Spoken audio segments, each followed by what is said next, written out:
This is how to remove a Gen 9 buffer tube without needing to snip the wires, and the difference between a Gen 9 and a Gen 8 threaded buffer tube. So to start, I'm going to remove this buffer tube. Now I've unscrewed it. You just need a long screwdriver, and then you go all the way down the middle and unscrew it. Then what I like to do is get this nice and close, and this will not come out sometimes. So all you need to do, grab your screwdriver, push it through. Till it's near the end, give it a shake maybe.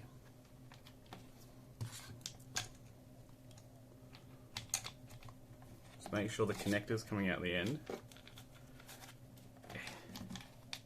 And then you can take this piece out. Now this piece is what stops the connector from going all the way through. So you can keep this on the side, and then you can just take the buffer tube off. And you can see where the wires come in just there. And I can just move this to the side for now. So what we've got now is a Gen 9 buffer tube, another Gen 9 buffer tube, and a Gen 8 buffer tube.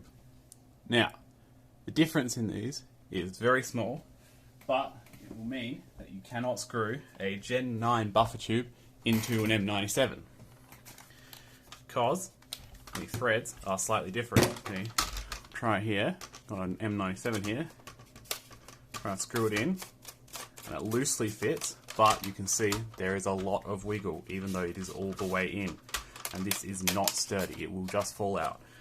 So what you need to do is get a threaded Gen 8 buffer tube, which will fit in perfectly, as you can see. Now what are the differences? Well, there is a slight difference in the width, the diameter, and the threads. Let's focus in there. See them side by side? Notice the Gen 9 is a bit thinner. Now, how much by? Well, time for the use of a high-tech testing device known as a ruler. Got one here.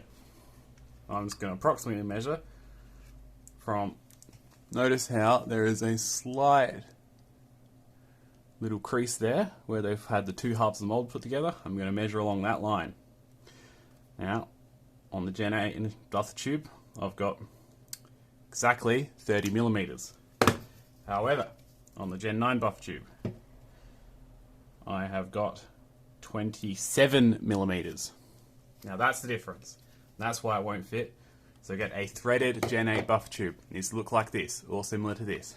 Not a Gen 9 buffer tube. They are smaller and they will not fit. Thank you very much.